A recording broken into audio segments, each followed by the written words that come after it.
Shalom, shalom, bien-aimés dans le Seigneur. Les centres missionnaires Jésus-Christ t'appellent au salut et très heureux de vous savoir nombreux devant vos petits écrans. Aujourd'hui, ces centres vous proposent sur base des Saintes Écritures un chapitre de l'eschatologie biblique. Alors, il faut noter que l'eschatologie, c'est l'étude des signes des temps de la fin. Alors, souvent, nous parlons des événements qui ont un rapport avec les prophéties bibliques des temps de la fin. Et ces prophéties bibliques ne sont pas strictement linéaires. Nous parlons de la temporalité variable. Par exemple, la destruction du temple de Jérusalem, ça a été prophétisé par Jésus-Christ dans Matthieu chapitre 24. On peut dire que c'était plus ou moins en l'an 30 de notre ère. Et puis ça s'est accompli en l'an 70 de notre ère. Mais les prophéties bibliques concernant la destruction de Jérusalem, vous verrez que même dans l'Ancien Testament, il y a des prophètes qui ont parlé que Jérusalem sera assiégée. Donc il y a eu des prophéties qui ont des accomplissements cycliques qui peuvent avoir en un lieu et puis en autre temps. Alors les temps de la fin aussi, il y a des prophéties bibliques très importantes que vous allez voir. Certaines se sont déjà accomplies, d'autres vont s'accomplir en notre temps et encore d'autres dans le futur proche. Alors c'est pourquoi on appelle ça temporalité variable. Donc une même prophétie peut avoir un accomplissement dans le passé, dans le présent et dans le futur, mais seulement il faut comprendre quelle est cette prophétie, donc le temps, le lieu et les personnes qui sont concernées. Dans la prophétie biblique, c'est le temps, le lieu et les personnes concernées. Alors, il est écrit dans 2 Pierre chapitre 1er, verset 20 à 21, sachant tout d'abord que vous-même, qu'aucune prophétie de l'Écriture ne peut être un objet d'interprétation particulière, car ce n'est pas par une volonté d'homme qu'une prophétie a jamais été apportée, mais c'est poussé par le Saint-Esprit que des hommes ont parlé de la part de Dieu. Nous ne voulons pas interpréter ici dans une interprétation particulière de prophétie biblique, mais ce que nous disons, c'est que la prophétie biblique annoncée, parce que dans la prophétie biblique, c'est annoncer, c'est orienter, c'est avertir et puis c'est confirmer qu'une prophétie biblique est accomplie. Ainsi, dans ces chapitres ici, dans l'eschatologie biblique, comme nous avons eu la grâce d'étudier l'eschatologie biblique, nous montrons simplement à la communauté, au peuple de Dieu, ce que Dieu a annoncé, au peuple de Dieu, ce qui est confirmé, au peuple de Dieu, ce qui est un avertissement et puis une orientation. Dans Matthieu 24, Jésus annonce, il avertit, il oriente et confirme même certaines prophéties de l'Ancien Testament sont accomplies. Voilà comment doit être l'eschatologie biblique concernant les prophéties des temps de la fin. Alors Amos 3,7 dit, car le Seigneur ne fait rien sans avoir révélé son secret à ses serviteurs, les prophètes. Donc l'Église n'est pas comme une voiture sans frein, parce que la Bible dit, un peuple sans révélation, c'est comme un peuple sans frein. Mais l'Église ici a la révélation de la parole de Dieu pour savoir ce qui va bientôt arriver, parce que Dieu a déjà révélé sa parole à ses saints serviteurs, le prophète. Nous savons ce qui a été dans le passé, nous avons la révélation de ça, et ce qui va arriver à notre temps, et ce qui va arriver aussi dans le futur. C'est ça, Amos 3,7. Le Seigneur ne fait rien sans avoir révélé son secret à ses serviteurs, les prophètes. Alors, dans Daniel 12, 4, toi, Daniel, tiens secrète ces paroles et scelle le livre jusqu'au temps de la fin. Plusieurs alors les liront et la connaissance augmentera. Alors, vous avez vu qu'au temps de Daniel, Daniel qui était l'un des prophètes, parce que dans la Bible, il y a plusieurs prophètes, nous allons en parler. Daniel a eu la révélation aussi des temps de la fin, parce qu'il a dit que ces paroles concernent un temps lointain, un temps de la fin. Alors, plusieurs les liront et la connaissance augmentera. En ce moment-là, c'était des paroles tenues secrètes et scellées. Mais dans Apocalypse 20, 10, la Bible dit, ne scelle point les paroles de la prophétie de ces livres, car le temps est accompli. Raison pour laquelle, en notre temps, les révélations des 7 sceaux de la Bible doivent être accomplies, parce que les 7 sceaux ce seront des jugements et des avertissements avant le retour de Jésus-Christ sur cette terre. Nous devons comprendre, avoir la révélation de certaines prophéties qui concernent avant la venue de Jésus-Christ, la seconde venue de Jésus-Christ. Alors nous, dans le chapitre 2, nous allons parler maintenant de 4 cavaliers de l'Apocalypse. Les 4 cavaliers de l'Apocalypse, c'est très important, c'est dans Apocalypse chapitre 6. Nous allons voir c'est quoi les 4 cavaliers de l'Apocalypse. C'est votre humble serviteur, Dr Moleko Jéhou. Je suis théologien, PhD en théologie, expert en eschatologie biblique. L'eschatologie biblique, comme j'ai dit, c'est une science très poussée qui nécessite la connaissance biblique, la connaissance de l'histoire, la connaissance de la géopolitique, la connaissance de la géographie biblique, la connaissance de l'archéologie et la connaissance de plusieurs sciences qui, normalement, nous faisons référence à cela pour expliquer les temps de la fin, c'est-à-dire l'eschatologie biblique. Alors, aujourd'hui, nous allons parler de 4 premiers sceaux. Donc, nous n'allons pas parler des 7 sceaux, mais les 4 premiers sceaux, et particulièrement dans les premiers, dans ces contenus ici, ça sera les premiers sceaux, c'est-à-dire les cavaliers blancs. Alors, les 7 sceaux, vous voyez ici, vous avez un livre qui est écrit en dedans et en dehors. Nous avons une représentation des 7 sceaux. Vous pouvez compter, ça fait 7 sceaux, c'est-à-dire un dispositif qui ferme un livre, afin que personne ne peut l'ouvrir. Alors, la Bible dit dans Apocalypse 5:1, « Puis je vis dans la main droite de celui qui était assis sur le trône un livre écrit en dedans et en dehors, scellé de 7 sceaux. » Et Apocalypse 5, 6, 7, « Et je vis au milieu du trône et des 4 êtres vivants, et au milieu des vieillards, un agneau qui était là comme immolé. Il avait 7 cornes et 7 yeux, qui sont les 7 esprits de Dieu, envoyés par toute la terre. Il vint et il prit les livres de la main droite de celui qui était assis sur le trône. » Donc c'est Jésus-Christ qui a ouvert les 7 sceaux. Il prit les livres parce que quand Jean a demandé qui était capable, qui était digne d'ouvrir les 7 sceaux, il n'y avait personne. Qui était capable d'ouvrir les livres? Personne. Donc il n'y avait que l'agneau immolé. L'agneau immolé, c'est-à-dire Jésus-Christ. Donc c'est Christ qui a révélé les 7 sceaux à son Église. Donc les 7 sceaux, c'est révélé par Jésus-Christ, celui qui a ouvert. Alors les 7 sceaux sont une série de jugements et d'avertissements de Dieu à la fin de temps. Il faut bien comprendre ça. Parce qu'un avertissement, c'est-à-dire on vous dit une chose qui va arriver. Et si vous ne prenez point garde, c'est le jugement qui va s'abattre sur vous. Et la Bible dit qu'il y aura l'esprit de séduction pour ceux qui auront refusé la vérité.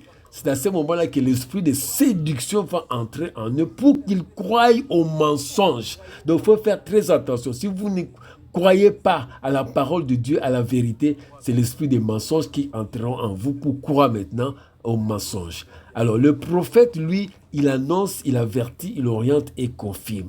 Quand vous avez des prophètes dans votre église, mais qui ne connaissent pas ce qu'est de prophétie biblique, qui ne connaissent pas ce qu'est l'avertissement, l'orientation ou la confirmation des prophéties bibliques, ce sont que des gens qui confondent ministère de prophète et don des prophéties. Ça, il faut bien comprendre ça. Nous parlons de ministère de prophètes. C'est un ministère qui est très rare. Aujourd'hui, tout le monde se dit prophète. En réalité, ce ne sont pas des prophètes. S'ils ont des dons de prophétie, mais ils ne sont pas appelés prophètes. Ils ont des dons de prophétie. Alors, très important pour savoir qu'est-ce que vous annoncez de la part de Dieu, qu'est-ce que vous avertissez et vous orientez et confirmez quelle prophétie biblique. Alors, les 7 sceaux doivent être ouverts avant le retour de Jésus-Christ sur terre, chacun déclenchant un jugement. Donc, si vous avez ignoré l'avertissement, c'est le jugement qui s'abattra sur vous. Alors, il faut faire la différence entre le jugement dernier et le jugement des 7 sceaux. Parce que le jugement dernier, c'est à la deuxième résurrection. C'est-à-dire ceux qui rateront la première résurrection. La première résurrection concerne les saints, concerne les morts en Christ. Mais la seconde résurrection, c'est tous ceux qui sont morts sans Christ. Donc, ils vont être ressuscités à la fin de temps pour le jugement dernier, c'est-à-dire pour aller en enfer. C'est-à-dire juste confirmer leur jugement. Mais ici, dans le 7 sceaux, c'est comme les 10 plaies de l'Égypte, en Égypte, parce que Dieu avait lui-même rendu Pharaon têtu. Donc, il avait rendu Pharaon pour qu'il ne puisse pas libérer les enfants d'Israël avant les 10 plaies. C'est comme ça que c'est ce qui va se passer, c'est la même chose. Le 7 sceaux ici, donc il aura des plaies, il aura des jugements qui vont s'abattre sur cette terre pour ceux qui auront refusé la vérité et ils vont croire au mensonge. Voilà, c'est ce qui va se passer maintenant, bientôt, parce que nous allons voir que le premier sceau a déjà été ouvert. Alors, pourquoi le chiffre 7? Alors, le chiffre 7 dans la gématrie biblique, c'est la plénitude, symbolise la plénitude, la perfection divine, l'intégrité et la complétude. Il y a 7 sceaux parce que le jugement de Dieu doit venir. C'est un jugement, comme Dieu a dit, ça doit s'accomplir. Et ce n'est pas un jugement partiel, mais un jugement complet. C'est pourquoi c'est le chiffre 7 qui est la plénitude qui doit arriver jusqu'à la fin, afin que le retour de Jésus-Christ puisse avoir lieu. Donc, il faut compléter tous les 7 sceaux.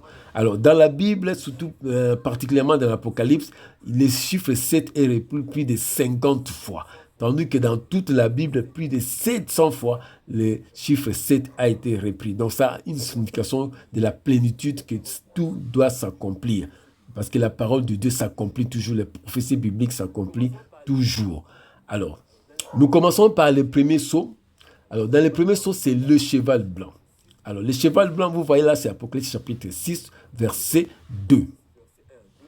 Nous lisons d'Apocalypse 6, verset 1 à 2, version Louis II.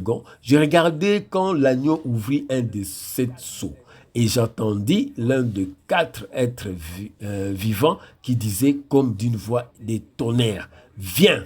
Je regardai et voici parut un cheval blanc. Celui qui le montait avait un arc, une couronne lui fut donnée et il partit en vainqueur et pour vaincre. Dans la version parole vivante, il est écrit, la dernière partie, il est déjà vainqueur et il part pour être encore vainqueur. C'est là que nous allons comprendre que dans le premier sceau qui a été ouvert, le cheval blanc qui va représenter quoi et comment le cheval blanc a 2 parties. La première partie, c'est qu'il est déjà vainqueur. Et dans la seconde partie, il viendra pour être couronné.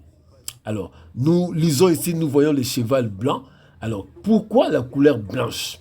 Parce qu'il y a 4 couleurs. Comme vous avez vu là-bas, il y a 4 couleurs dans les prophéties de 4 cavaliers. Alors, la première couleur, c'est la couleur blanche. Pourquoi la couleur blanche? Blanc symbolise la pureté, c'est-à-dire une religion. Vous savez, quand on parle de religion, on pense à la sainteté, on pense à la pureté, on pense à ce qui est blanc. C'est pourquoi, très souvent, la religion est représentée par une blancheur, c'est-à-dire ce qui est pur. Alors, dans le cas d'espèce ici, le cheval blanc va représenter une fausse église. Parce que cette fausse église va utiliser le nom de Jésus-Christ. La Bible dit, Matthieu 24, verset 5, « Plusieurs viendront sous mon nom, ils séduiront beaucoup de gens. » Donc, ça sera une fausse église qui va utiliser le nom de Jésus-Christ. C'est pourquoi on dit le cheval blanc et les cavaliers qui va en suivre. Alors, le blanc représente aussi la paix. C'est le symbole de la paix. Comme quand il y a des hostilités, la fin de la guerre, on érige un drapeau blanc. L'Antichrist apportera une fausse paix. 1 Thessaloniciens chapitre 5, verset 3. Donc les cavaliers symbolisent un messager. Chaque fois qu'un cheval vient, il vient avec un messager. Donc c'était ça dans l'ancien temps. Donc on utilisait des chevaux pour apporter des messages. C'était des coursiers qui étaient très rapides pour amener un message d'un endroit à un autre.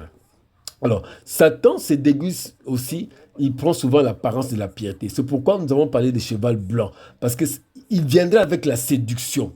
Alors, ça sera comme quelque chose de bien que tout le monde va aimer. Parce qu'on aime bien la couleur blanche. Ça sera comme une sorte de pureté, alors que ça sera une fausse église. 2 Corinthiens 11, 14, 15 dit, et cela n'est pas étonnant, puisque Satan lui-même se déguise en ange de lumière. Il n'est donc pas étrange que ses ministres aussi se déguisent en ministres de justice. Leur fin sera selon leurs œuvres. C'est comme ça, la fausse église, ceux qui n'auront pas la révélation, c'est ceux qui n'auront pas les discernements, penseront que c'est Christ, alors que ce sera l'antichrist qui va se manifester sur cette terre avec une fausse paix et avec une fausse église. Alors, ce cheval blanc qui va se manifester, le cavalier qui va le monter aura un arc sans flèche. Remarquez bien, un arc sans flèche. Vous voyez dans l'image, un arc sans flèche. C'est la grande séduction religieuse de toute la terre. Alors, lui, il se présentera comme inoffensif au début sans flèche, c'est-à-dire qu'il ne fera pas de mal. Il venait avec un langage mielleux. C'est-à-dire aujourd'hui, quand vous avez des messages comme croire en Jésus-Christ, vous aurez des mariages, vous irez en Europe, vous aurez beaucoup d'argent, vous aurez du travail, tout ira bien. Ça, c'est une manipulation, c'est un langage de séduction. Séduction, c'est-à-dire au début, c'est pour vous flatter. Or, l'évangile, ce n'est pas pour flatter. L'évangile, c'est pour amener la vie. C'est-à-dire, la personne doit se repentir, accepter Jésus-Christ comme Seigneur, Sauveur, abandonner le péché pour avoir la vie éternelle. Mais le message d'aujourd'hui, ça sera un message, c'est-à-dire le messager qui a un arc sans flèche. C'est-à-dire, vous séduire, donc sans vous faire mal. C'est ça, sans vous faire mal. C'est ça l'arc sans flèche. Donc juste pour flatter votre ego, pour flatter votre sentiments, pour vous donner une fausse paix, pour vous donner une fausse sécurité. Alors Matthieu 24, 4, 5 dit, même les élus, si possible, seront séduits. C'est pourquoi nous disons que quand il viendra, cet antichrist-là, dans sa première partie de la fausse religion, c'est-à-dire de la séduction religieuse, il peut même séduire des élus, parce qu'il viendra en vainqueur et il sera encore plus vainqueur, comme on a dit là-bas, dans Apocalypse chapitre 6, versets 1 à 2. Alors, il faut noter que nous aurons 2 bêtes qui vont symboliser le cheval blanc dans Apocalypse 6, 1 à 2. Alors, vous avez ici un loup qui s'est déguisé en agneau blanc. Donc, vous voyez un agneau ou une brebis blanche, mais à l'intérieur, c'est un loup. Alors, le cheval blanc, la même chose quand il vient avec un arc sans flèche, c'est-à-dire au début, on va le voir comme inoffensif, quelqu'un qui aime bien, avec un langage vraiment religieux, pour flatter, des paroles là, comme vous voyez, c'est comme si des paroles là d'amour, des paroles de paix, de fraternité. En réalité, c'est la grande séduction religieuse de toute la terre. C'est comme ça que nous disons d'Apocalypse 13, 11, puis je vis monter de la terre une autre bête qui avait 2 cornes semblables à celles d'un agneau et qui parlait comme un dragon. Donc vous voyez comment il va être comme un agneau, c'est-à-dire sans faire du mal, inoffensif, mais en réalité, ça sera le dragon, ça sera l'antichrist qui viendra pour détruire, comme la Bible dit dans Jean 10, 10. Le voleur ne vient que pour dérober, égorger et détruire. Donc ça sera son rôle, mais il va se présenter comme un agneau, au début comme Apocalypse 13, 11 le dit. Alors, nous voyons toujours ce cheval blanc. Comment il est dit, la Bible dit que personne ne vous séduise d'aucune manière, car il faut que l'apostasie soit arrivée auparavant et qu'on ait vu paraître l'homme du péché, le fils de la perdition. C'est dans 2 Thessaloniciens chapitre 2 verset 3, c'est l'apostasie. L'apostasie, c'est l'abandon de la foi. Or, aujourd'hui, pour avoir la foi, il faut faire quoi? La foi vient de ce qu'on entend. Ce qu'on entend vient de la parole de Dieu. Comme on n'enseigne plus la parole de Dieu, on ne prêche plus la parole de Dieu, donc les gens ne peuvent pas avoir la foi biblique. Ça sera maintenant des croyances, ça sera juste de la manipulation. Et Jésus a dit dans Luc, quand le Fils de l'homme reviendra, trouvera-t-il encore la foi sur cette terre? Évidemment, les gens n'auront plus la foi parce qu'ils n'auront pas été enseignés de la vraie parole de Dieu, comme il y a déjà la séduction, il y a déjà l'apostasie. Il faut avoir la foi pour croire que Jésus revient bientôt. Or, les gens ne croient plus à cela. C'est déjà un signe qui montre que l'apostasie, le premier saut, est déjà ouvert dans sa partie spirituel de la séduction religieuse. Nous verrons qu'il y a deux parties. La deuxième partie de cheval blanc va se manifester après que l'Église ait été enlevée, comme il est écrit ici, hein, qu'il faut auparavant que l'apostasie soit arrivée. Et ce qui les retient doit partir. C'est-à-dire quand le Saint-Esprit qui retient encore qu'il n'ait pas l'apostat qui puisse se manifester, l'antichrist ne puisse pas se manifester, en ce moment-là, il va se manifester après que l'Église soit enlevée. Alors, si vous voulez savoir que vous n'êtes pas tombé dans l'apostasie, il faut avoir la connaissance de la sainte doctrine et la révélation de Jésus-Christ. La sainte doctrine, ce sont les enseignements de Jésus-Christ que les apôtres ont reçus et les apôtres l'ont pratiqué et aussi enseigné. Ils pratiquent et ils enseignent. Alors, si vous comparez les enseignements de Jésus-Christ, Éphésiens chapitre 2, verset 20, vous avez été édifiés sur le fondement des apôtres et des prophètes, des enseignements des prophètes et des apôtres.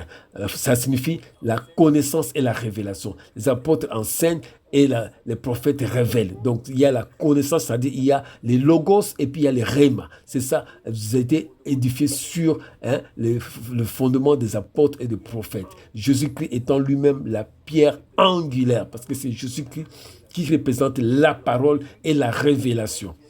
Alors, si vous voyez qu'il y a une différence entre ce que votre Église enseigne et la sainte doctrine de la Bible, alors cela veut dire que vous êtes déjà dans la fausseté. Parce que la majorité des chrétiens qui sont tombés dans l'apostasie ne sont plus conscients de leur apostasie. Par exemple, ceux qui prient les saints, ils prient Sainte Marie, les statues, qui adorent leur pasteur, qui sont déjà esclaves de l'argent, qui se prosternent devant leur pasteur. Donc ça, dans la Bible, les apôtres n'ont jamais fait ça. Ils n'ont jamais accepté qu'on puisse se prosterner devant eux, comme l'apôtre Paul avait refusé. Quand ils ont fait des miracles, les gens sont venus pour qu'ils puissent les porter sur leurs épaules. L'apôtre Paul a refusé. Il était avec Barnabas. Alors, mais ici, les gens sont très contents qu'on puisse se prosterner devant eux, qu'on puisse laver leurs chaussures.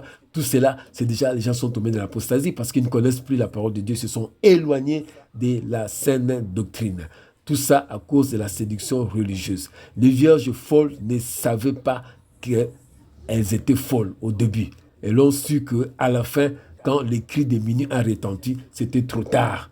Le temps d'aller chercher l'huile, la porte était déjà fermée. Donc la même chose aujourd'hui, beaucoup de gens qui sont des vierges folles ne savent pas qu'elles sont folles. Mais si vous voulez savoir que vous êtes réellement des vierges sages, il faut avoir la connaissance de la sainte doctrine.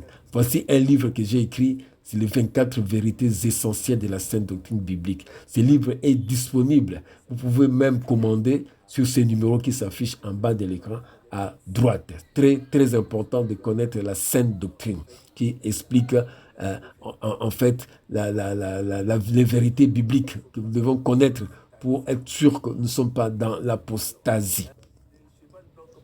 Alors, le cheval blanc, comme j'ai dit, la première partie, c'était la séduction religieuse. Et dans sa deuxième partie, une couronne lui fut donnée. Apocalypse 6, chapitre 6, verset 2.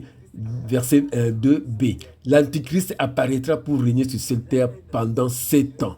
Alors, il a un aspect spirituel, c'est le faux prophète. Nous avons lu l'Apocalypse chapitre 13, 1 à 17. Alors, le faux prophète, c'est la fausse église, la séduction religieuse. Et puis, l'aspect royal, c'est l'Antichrist, dictateur mondial, qui va amener une fausse paix. Parce que l'Antichrist, avant qu'il puisse paraître, il sera précédé par un aspect spirituel, c'est-à-dire de fausses doctrines, Et puis quand maintenant il paraîtra, le faux prophète qui va incarner cette fausse église-là amènera le peuple, c'est-à-dire qui ont déjà la marque de la bête, pour adorer maintenant l'Antichrist. Bien-aimés, faites très attention, les temps, rachetez le temps, Éphésiens 5, 16. Rachetez le temps car les jours sont mauvais. Apocalypse 13, 1, 2 dit, les dragons lui donna sa puissance et son trône et une grande autorité. Alors quand il paraîtra, tout le monde, Seigneur Dieu, l'adoreront et ça sera comme une fête. On le on va le prendre comme quelqu'un qui a solutionné les problèmes de ce monde, les crises qu'il y a dans ce monde, les conflits mondiaux, les conflits armés, les crises humanitaires, tout cela. Donc, il viendra donner la solution, donner la paix, une fausse paix. Il sera acclamé. C'est pourquoi on l'appelle Antichrist. Même les Juifs vont l'acclamer parce qu'ils vont penser que c'est lui le Messie. Parce qu'ils ont refusé Jésus-Christ, ils vont penser comme c'est lui le Messie. Mais au contraire, ça sera celui qui viendra pour détruire. Donc, il faut faire très attention. La préparation de l'apparition de l'Antichrist est déjà avancée. C'est fortement avancé. Nous allons voir à travers le cheval blanc, à travers l'ouverture du premier sceau.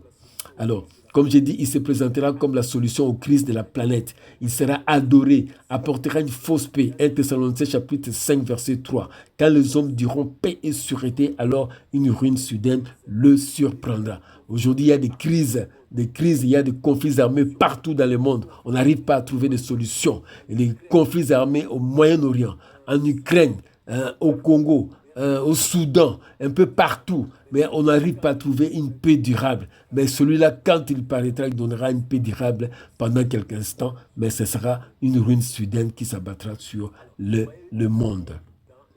Alors, vous voyez ici toujours dans la première partie de la séduction religieuse. Alors, il y a des églises qui ont de faux cultes d'adoration et de louanges, de messes. C'est la Babylone la Grande. Babylone la Grande, c'est tout système politico-religieux qui s'érige contre la parole de Dieu. C'est-à-dire qui falsifie la parole de Dieu, qui falsifie la doctrine de Dieu. C'est ça l'Apocalypse. Et chapitre 17, 5 dit, sur son front était écrit Babylone la Grande, la mère des impudiques et des abominations de la terre. C'est-à-dire cette église qui mélange la Bible, les enseignements de la Bible et le paganisme. Donc dans cette église, vous avez le culte marial, vous avez le culte des images, le culte de toutes sortes de reliques, tout ça, les cultes des saints, les cultes de morts. Or ça, c'était dans le paganisme. Maintenant, c'est rentré dans l'église. Et vous avez le mélange des politiques et de la religion. Il y a une église qui a un État. C'est l'État du Vatican, avec une capitale aussi, c'est Vatican. C'est ça. Donc, c'est-à-dire, vous avez fait la politique religieuse. C'est ça. Alors que Christ, quand il est venu, il a dit rendre à César ce qui est à César, à Dieu ce qui est à Dieu. Mais aussi, c'est mélanger et la politique et la religion. Tout cela, et ces gens qui s'appellent Vicarius Filii Dei. Donc, ça signifie que ça fait partie de Babylone la Grande. Babylone la Grande n'est pas seulement l'église catholique, mais c'est toutes les églises qui ont falsifié la parole de Dieu en mettant un système politico-religieux contre la parole de Dieu. Dans des églises aussi protestantes, vous allez voir aussi, il y a un système politico-religieux là-bas. C'est-à-dire, ils sont ensemble avec le gouvernement de ce monde. Et c'est tout cela, il y en a plein, il y en a beaucoup. Babylone la Grande, c'est l'ensemble de tous ces systèmes politico-religieux. Et c'est la mère des impudiques et des abominations de la terre qui vont se présenter. Alors l'Antichrist et le faux prophète font partie du cheval blanc, du premier sceau qui a été ouvert. Alors, remarquez ici, comme nous sommes en train de parler de la séduction religieuse dans l'Église qui fait partie de la Babylone la Grande, la mère des impudiques et des abominations de la terre. Vous avez ici une femme qui se dit pasteur, qui a l'esprit de Jézabel dans l'église. L'esprit de Jézabel a traversé l'histoire depuis l'Ancien Testament jusqu'à la Nouvelle Alliance. Le Nouveau Testament, vous avez dans Apocalypse chapitre 2, verset 20, à l'église de Thyatire. Mais ce que j'ai contre toi, c'est que tu laisses la femme Jézabel, qui se dit prophétesse, enseigner et séduire mes serviteurs pour qu'ils se livrent à l'impudicité et qu'ils mangent des viandes sacrifiées aux idoles. Voilà l'esprit de Jézabel qui est un esprit de séduction sexuelle. Cette femme qui se dit pasteur avec son accoutrement, des pantalons moulants, le postérieur qui est dénudé, vous avez tout le corps là-bas, les membres supérieurs, tout est dénudé. Alors elle se présente pasteur pour prêcher. Elle séduit déjà son entourage, elle séduit son audience, tout ce qui est devant lui. Donc tout l'auditoire est séduit en voyant cet accoutrement qui n'est même pas biblique, parce que la Bible dit dans Timothée que les femmes soient vêtues d'une manière décente, décente, c'est-à-dire qui a une bonne moralité. Mais ça, bibliquement, quand nous voyons comme ça c'est l'esprit de Jézabel. L'esprit de Jézabel, c'est pas seulement dans les femmes, mais c'est aussi dans le pasteur, les hommes. Donc, ça peut être des hommes comme des femmes, mais tout esprit de séduction, comme la Bible dit, il veut séduire mes serviteurs. Tout esprit de séduction est appelé esprit de Jézabel. Ça peut être chez les femmes comme chez les hommes, avec de faux messages qui viennent séduire le peuple de Dieu. Au lieu de voir Jésus-Christ, ils voient le matérialisme, ils voient le mariage, ils voient le voyage, ils voient l'argent. Tout ça, c'est la séduction religieuse. Et en plus de femmes, c'est la séduction sexuelle pour attirer les regards vers elle. C'est l'esprit de Jézabel qui fait partie du cheval blanc dans sa première partie de la séduction religieuse. Genèse 6, 2 dit, le Fils de Dieu virent que les filles des hommes étaient belles et ils en prirent pour femmes parmi toutes. Or, au temps de Noé, c'était ça. C'est-à-dire, il y avait des jolies filles sur cette terre. Et ces jolies filles, qu'est-ce qu'ils ont fait? Elles ont séduit le Fils de Dieu. C'est-à-dire, les anges sont venus. Comme aujourd'hui, tous ces enfants ici qui ont l'esprit de Jézabel sont en train de séduire les enfants de Dieu dans l'église pour qu'ils tombent avec eux dans la prostitution, dans la fornication, dans l'adultère. Aujourd'hui, de l'adultère déjà c'est d'abord spirituel, c'est d'abord dans les pensées, avant que ce soit un adultère physique. Parce que Jésus qui a dit, quand vous regardez une femme avec convoitise, vous savez déjà que vous avez déjà commis l'adultère. Donc vous voyez comment cette femme fait commettre l'adultère à toute une assemblée de chrétiens dans l'église avec cet habillement là-bas. Donc la Bible dit de ne pas être objet de scandale. Parce que ceux qui sont objets de scandale dans l'église, ils seront ôtés. Voilà. Ces femmes sont à l'aise de prêcher comme ça leur dit rien. C'est l'esprit de Jézabel qui est une partie de cheval blanc dans l'église, comme au temps de Noé. Alors, nous voyons encore dans le cheval blanc les séductions religieuses, des signes d'apostasie. Les signes d'apostasie, vous avez les objets de fixation de prière, le port des talit, des vêtements de prière là, qui viennent de la religion juive, du judaïsme, des chapelets, comme dans l'église catholique, des sels, des bougies, huile d'onction, eau bénite ou de l'eau qu'on fait boire à des fidèles pour soi-disant les guérir, des images des prophètes, par exemple l'image des prophètes Branham ou de la colonne là de nuée, des images des apôtres de Jésus, de soi-disant Jésus, prétendu Jésus là-bas, tout ça avec des invocations des esprits humains ou des esprits impurs. Ils invoquent le Dieu de tel pasteur, le Dieu de tel apôtre. Tout ça, ce sont des signes d'apostasie.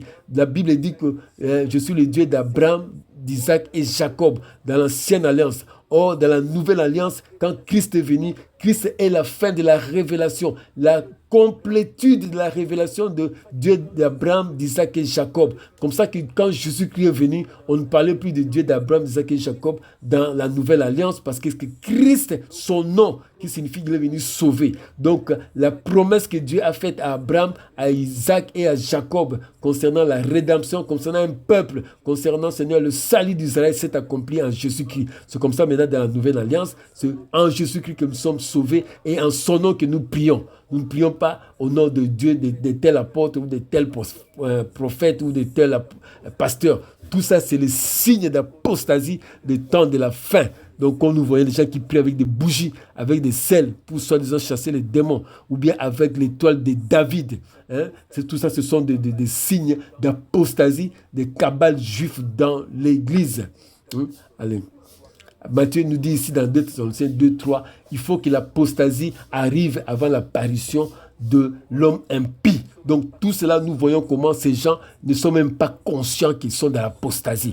Eux, ils pensent qu'ils sont dans la vérité, alors que l'apostasie enlève déjà en vous la connaissance de la vérité biblique et vous amène dans l'ignorance comme les vierges folles ne savaient pas qu'elles étaient folles jusqu'au cri de minuit.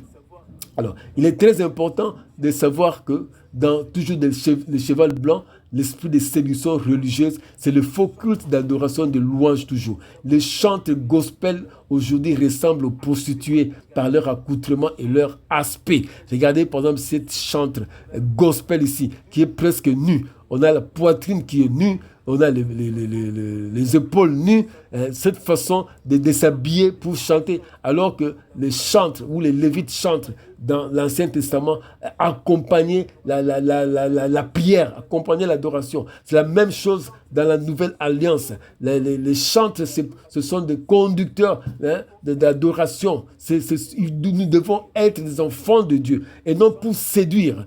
Aujourd'hui, les chantes séduisent par leur voix, soi-disant angélique. C'est les sentiments qui est très important maintenant. Les gens vont plus dans l'esprit des émotions, des sentiments, pleurer. Mais en réalité, il n'y a rien de Dieu, il n'y a rien de Dieu dans tout cela. C'est juste l'esprit de séduction religieuse. On a utilisé les femmes avec leur aspect physique pour amener dans la séduction les pauvres enfants de Dieu. Luc 17, 26, 30 dit, comme au temps de Noé et Sodome, les filles des hommes étaient belles comme aujourd'hui et séduisent les anges. Aujourd'hui, ils sont en train de séduire les enfants de Dieu, les serviteurs de Dieu qui tombent dans l'adultère, dans la fornication. Tout ça, c'est la séduction religieuse de Cheval Blanc dans sa première partie, qui est la partie de la séduction religieuse, dans la fausse religion, dans la fausse église. Alors, remarquez toujours dans la séduction religieuse qui est très important. Regardez ici l'idolâtrie religieuse. Alors, plusieurs églises, notamment l'église qui organise de telles idolâtries religieuses, pour eux, ce n'est pas une idolâtrie. Ils disent qu'ils sont juste en train de faire la vénération. Donc, quand on parle qu'ils sont dans l'idolâtrie religieuse, ils disent que ce n'est pas l'idolâtrie, parce que dans l'Ancienne Alliance, ou l'Ancien Testament, il y avait dans les tabernacles aussi des objets de culte. Mais c'est qu'ils oublient que l'Ancienne Alliance, c'était le culte physique. Mais dans la Nouvelle Alliance, le culte est spirituel, parce que tout ce qui était physique dans l'Ancienne Alliance, dans les tabernacles, se sont accomplis en Jésus-Christ. C'est pourquoi Jésus-Christ a dit à la femme samaritaine, l'heure est venue où les vrais adorateurs adoreront le Père en esprit et en vérité. Ce sont là les vrais adorateurs que le Père cherche. Jean chapitre 4, versets 23 et 24. Et c'est en Christ que se trouve la vraie adoration. Tandis que les religieux ne peuvent pas avoir une vraie adoration, ils chercheront toujours des objets de fixation religieuse, c'est-à-dire avoir des cultes des saints, de morts, des images, des statues, comme ici, ces personnes-là, ces fidèles sont venus s'agenouiller devant la croix, la statue de Jésus-Christ. Alors, les apôtres, comme nous avons dit, n'ont jamais fait ça. Et dans l'église primitive, ils ne se sont jamais agenouillés devant une croix pour prier. Donc ici, quand ils le font, c'est déjà, vous êtes en dehors de la sainte doctrine, vous êtes déjà dans l'apostasie. Et c'est ça la Babylone la Grande, qui est le mélange de paganisme et christianisme qu'on appelle le syncrétisme. Parce que pour les païens, c'est tout à fait normal de s'incliner devant les morts, les ancêtres, des images. Mais là, quand vous ramenez ça dans l'église, c'est ça maintenant qui devient syncrétisme. Vous associez ça avec la parole de Dieu. Alors, Matthieu 24, 45, un idolâtre a souvent besoin d'une fixation pour adorer. Parce qu'il n'a pas l'esprit de Dieu. Comme il n'a pas l'esprit de Dieu, il ne peut pas adorer en esprit en vérité. C'est impossible. C'est pourquoi vous voyez dans l'église de Babylone la Grande, ils ont des images, ils ont des statues, ils ont des chapelets. Et puis même dans certaines églises évangéliques qui sont déjà dans l'apostasie, les pasteurs lui-même représentent maintenant le Dieu qu'il faut prosterner, venir là-bas, laver ses pieds. Donc tout ça, ce sont de l'idolâtrie religieuse, la séduction religieuse. Alors, très important, vous voyez ici ce pasteur encore qui se plaît vraiment que ses fidèles puissent venir se prosterner devant lui. Ses fidèles sont en train de l'embrasser là-bas, embrasser ses pieds, de nettoyer ses chaussures. Et lui là, il est très content. Donc tout ça, c'est la séduction religieuse de Cheval Blanc. C'est l'idolâtrie religieuse des temps de la fin. C'est le mystère de l'iniquité qui agit déjà 2 Thessaloniciens chapitre 2 verset 7. Ce mystère ici, c'est ça, c'est-à-dire les mâles, c'est-à-dire dans l'ouverture de Cheval Blanc. Le premier cavalier qui est sorti amène d'abord la séduction religieuse, c'est-à-dire la fausse religion. C'est ça maintenant, vous voyez tous ces gens-là qui croient qu'ils sont des serviteurs de Dieu, mais en réalité qui sont déjà dans l'iniquité, qui sont déjà dans l'idolâtrie. C'est le culte de la personnalité, les gens qui viennent faire les prosternations devant les hommes de Dieu, qui se disent hommes de Dieu, entre guillemets, et c'est l'adoration, c'est l'idolâtrie, la séduction religieuse. Alors, Apocalypse 19, 10 dit, « Et j'ai tombé à ses pieds pour l'adorer, mais il me dit, garde-toi de le faire, je suis ton compagnon de service, et celui de tes frères qui ont les témoignages de Jésus. Adore Dieu, car les témoignages de Jésus est l'esprit de la prophétie. » Ça, c'est l'apôtre Jean qui voulait se prosterner, qui voulait adorer l'ange. Mais l'ange lui a dit, garde-toi de le faire. Mais ici, ils sont en train de se prosterner devant ce serviteur de Dieu qui est très content, hein, parce qu'il s'est fait maintenant Dieu. Hein, il s'est fait Dieu devant ses fidèles qui viennent chaque fois pour l'adorer. C'est déjà le culte de la personnalité qui est le cheval blanc, la partie de la séduction religieuse.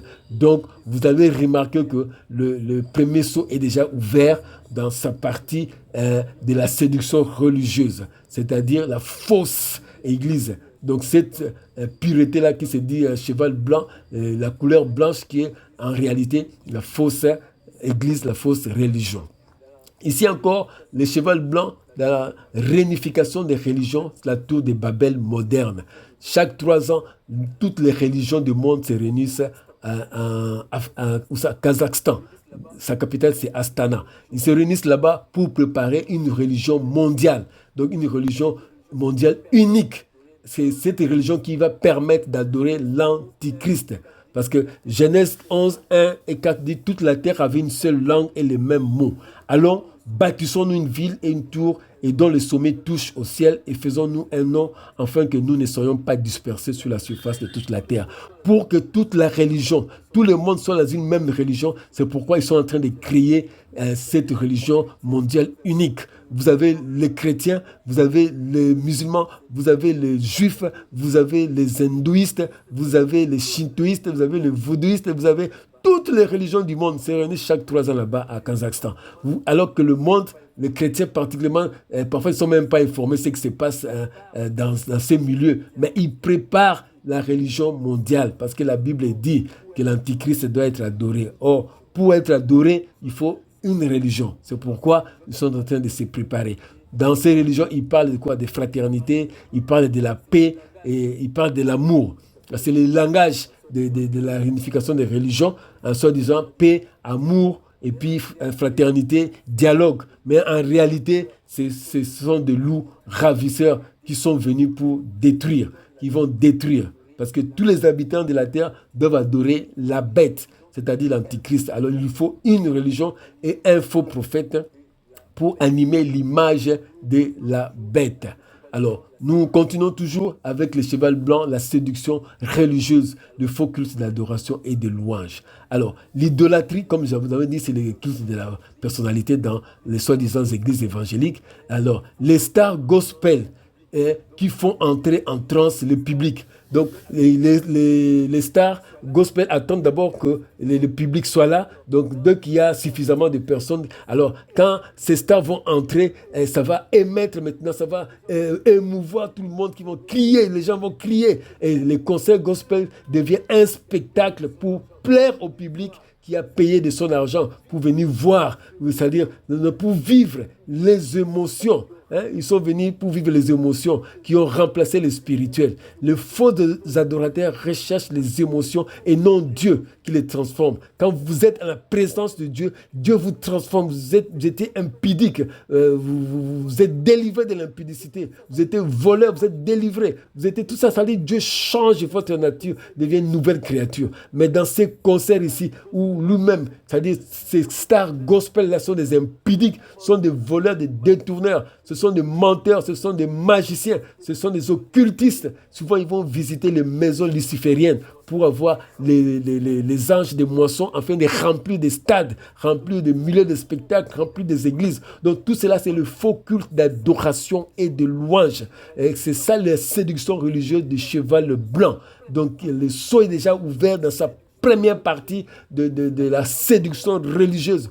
Tout cela, avant, on n'y avait pas. Maintenant, on a ça d'une façon vraiment claire, d'une façon claire. On ne peut pas se tromper que les gospels aujourd'hui, les concerts, c'est plus un spectacle. On vient danser, mais non pour chercher Dieu, mais c'est plus les émotions. C'est ça, malheureusement. Donc, au lieu d'adorer Dieu en esprit en vérité, on vient plutôt pour des mensonges, pour des histoires physiques, pour chercher les sentiments, c'est-à-dire être content. Mais en réalité, on n'a pas changé, on est toujours ce qu'on est. Et c'est parce que c'est la séduction religieuse. Alors, toujours dans la séduction religieuse des cheval blancs, vous avez le fausse délivrance. C'est par exemple les femmes qui souffrent dans cette société, les femmes qui n'ont plus d'argent, les maris n'ont plus de travail. Alors, ces femmes souvent vont dans les églises prier. Alors, quand le pasteur leur propose une délivrance par la chicotte, elles acceptent parce qu'elles n'ont pas le choix, parce qu'elles souffrent. Et parfois, il n'y a rien à manger pour donner à leurs enfants. Ces femmes-là font tout. Donc, parfois, elles sont naïves. Alors, elles acceptent tout. Même le pasteur peut coucher avec ces femmes-là en leur promettant de fausses délivrances. Alors que la délivrance aujourd'hui, c'est Jésus-Christ. Accepter Jésus-Christ comme Seigneur Sauveur. C'est ça la délivrance. Ce n'est pas être fouetté. Ce n'est pas venir là-bas devant le pasteur pour que les démons de pauvreté puissent partir. Non, il ne partira jamais parce que ce sont de fausses délivrances. C'est la manipulation des âmes qui croient à tout sauf à la parole de Dieu. Alors, la recherche de la délivrance sans conversion à Jésus-Christ, la manipulation des esprits de séduction par le faux prophète, Matthieu 24, que ces faux prophètes viendront justement pour faire de la délivrance un fonds de commerce. Alors que si vous n'êtes pas converti en Christ, vous ne serez jamais délivré. Alors, nous voyons ici encore les hommes de Dieu qui utilisent le business. Le business, c'est-à-dire la séduction religieuse, le business de l'évangile.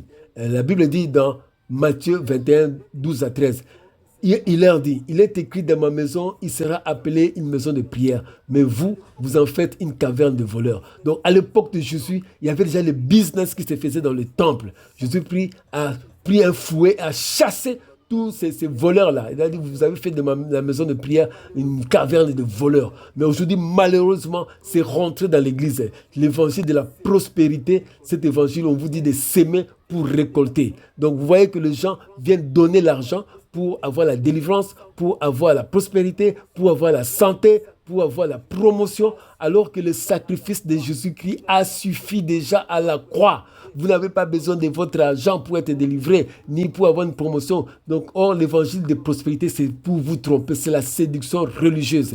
Et dans cette séduction religieuse, vous avez des méga-churches où les gens récoltent beaucoup d'argent. Les hommes de Dieu sont devenus des managers des entreprises. Ces entreprises sont des ministères. Et puis, les ministères, c'est devenu un programme. C'est-à-dire les programmes de délivrance, sont des programmes qui ne s'arrêtent jamais. Des chapitres 1 jusqu'à 100e chapitre. Aussi longtemps que ces programmes-là de prière, de délivrance continuent à prospérer, à donner beaucoup d'argent au ministre de Dieu, lui, il va continuer toujours. Vous savez, dans cette ville, vous savez, dans les églises, c'est comme ça. Toujours, délivrance, tout le monde a besoin de délivrance, tout le monde. Donc finalement, comme c'est devenu un programme, on sait comment on gagne beaucoup d'argent avec ça. On a fait croire à tout le monde que vous êtes possédé. Et donc, il faut passer par la délivrance. C'est une manipulation. Mais les prédications sont devenues des marchandises. Il faut amener un message qu'on appelle les psychologies de motivation, des messages qui ne sont pas de l'évangile en réalité, mais c'est plutôt des choses qui plaisent aux oreilles, comme dit dans 2 Timothée. C'est-à-dire qu'au temps de la fin, les gens n'aimeront plus la saine doctrine. Ils aimeront écouter ce qui est agréable à leur oreilles. C'est ça justement ça, des prédications qui sont des marchandises, qui sont de paroles de motivation. On vous motive, mais on ne vous prêche pas l'évangile. On vous motive avec des versets bibliques savamment ajoutés pour vous faire croire que c'est ça la parole de Dieu. Mais il n'y a rien, il y a la parole de Dieu. La parole de Dieu transforme. Quand on a reçu Jésus-Christ, Jésus-Christ est tout pour nous. Il est tout pour nous. Mais ici, on vous montre que c'est l'homme de Dieu là qui est la clé de votre réussite. C'est ça, je dis, le ministère, c'est un programme. Les hommes de Dieu sont des managers des entreprises dites ministères. Et finalement, les fidèles sont des clients qui donnent des dîmes et des offrandes en retour parce qu'ils payent. Alors, il faut leur donner des prédications, c'est-à-dire des marchandises qui plaisent, qui leur sont agréables. Si vous leur parlez de la repentance, vous parlez du péché, ils ne vont pas venir. Ils ne vont pas venir. Ils préfèrent que vous leur dites comment réussir dans la vie, vous leur dites comment transformer le monde, comment dominer le monde. Ce sont des messages pareils qui amènent des multitudes de personnes dans les églises. Mais quand vous prêchez le vrai évangile, les gens ne viendront pas à cause de la séduction religieuse. Les gens préfèrent ce qui est agréable à leurs oreilles. Voici des prières que nous écoutons dans l'évangile de prospérité, qui est toujours une séduction religieuse de cheval blanc. Les prières efficaces pour accélérer votre délivrance. Ça n'existe pas dans la Bible. Les apôtres n'ont jamais fait ça. Une prière ointe pour vous. C'est-à-dire, vous payez, on vous laisse un numéro de M-Pesa, un numéro de compte bancaire. Vous payez et on fait une prière ointe pour vous, pour avoir une délivrance, pour accélérer. On vous dit de donner quelque chose, donner l'argent, donner une somme bien définie.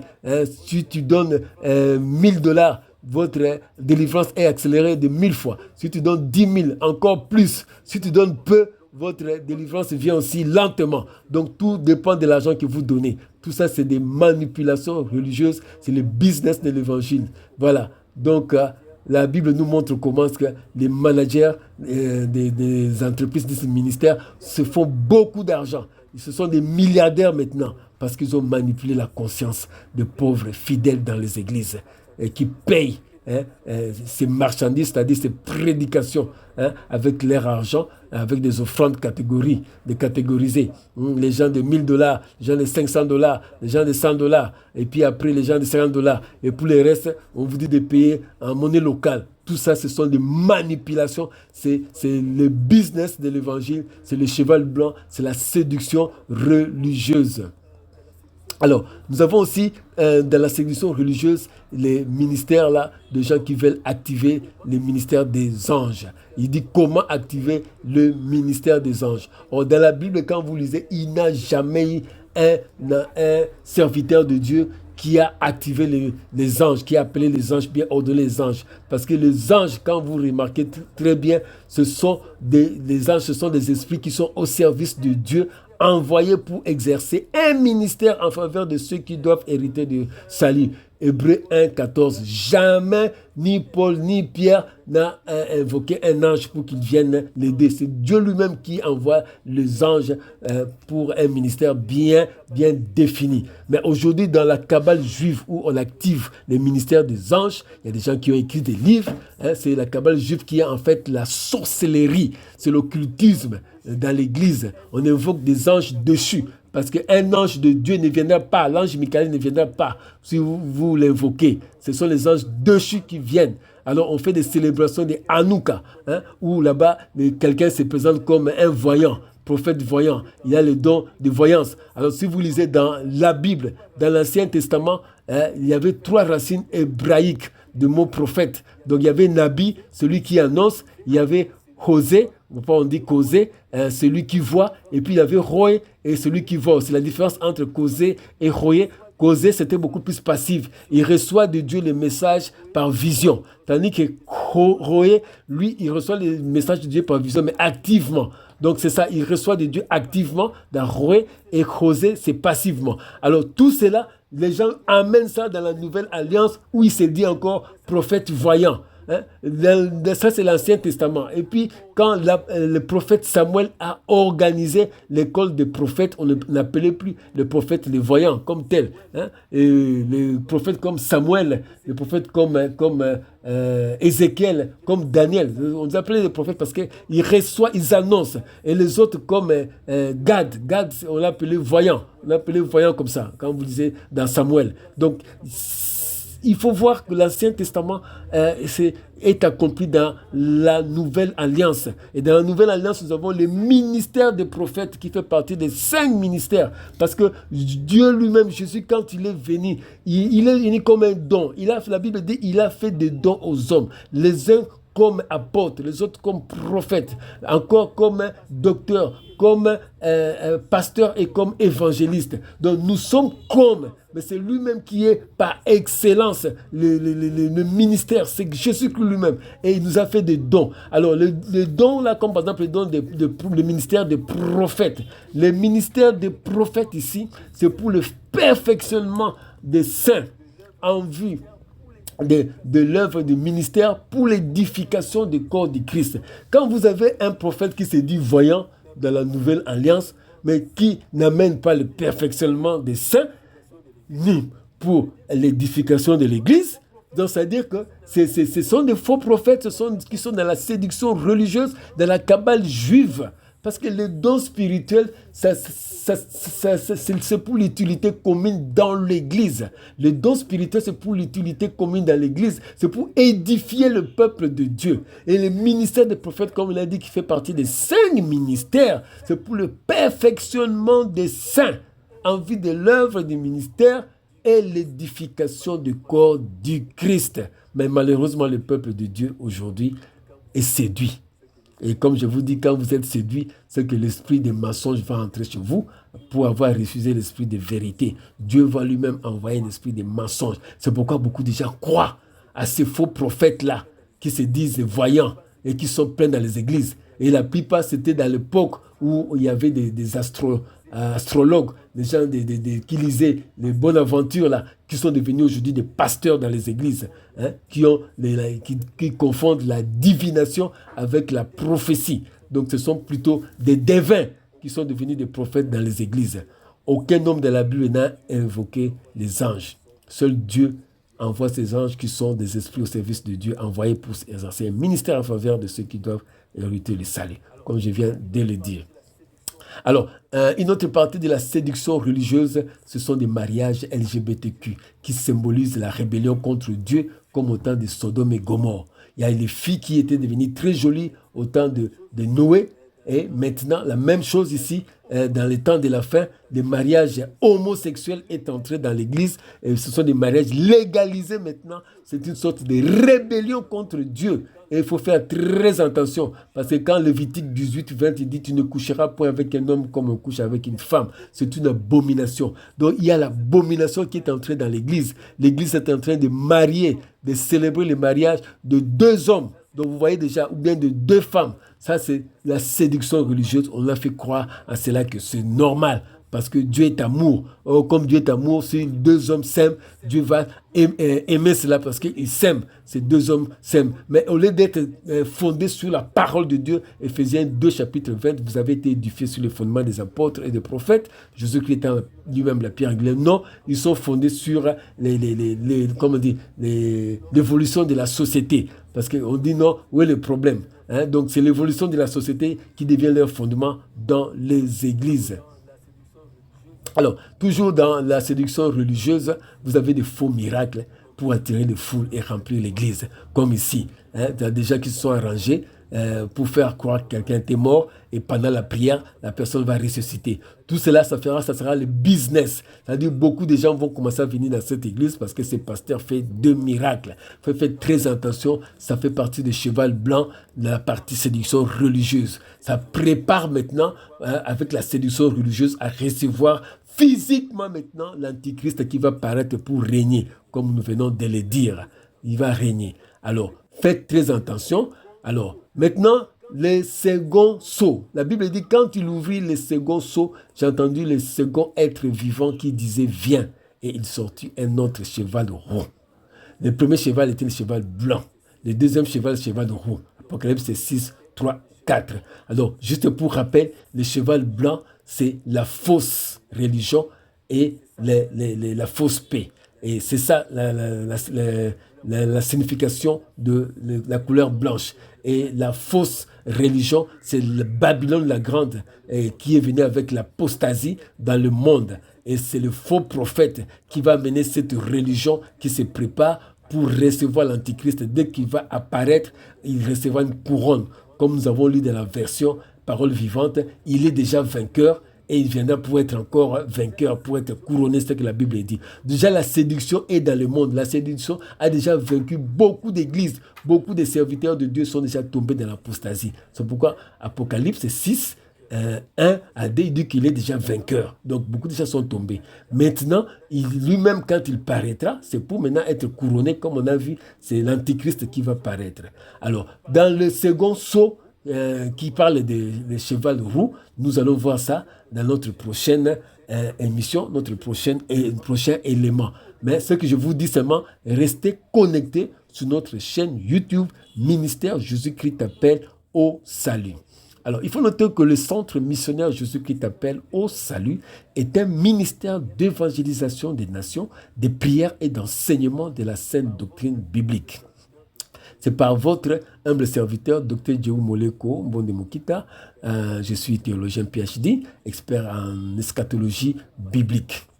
Alors, abonnez-vous massivement sur notre chaîne YouTube, Ministère Jésus-Christ appelle au salut, et rejoignez-nous sur notre forum WhatsApp d'enseignement. Jésus revient bientôt sur ces deux adresses ici. Que le Seigneur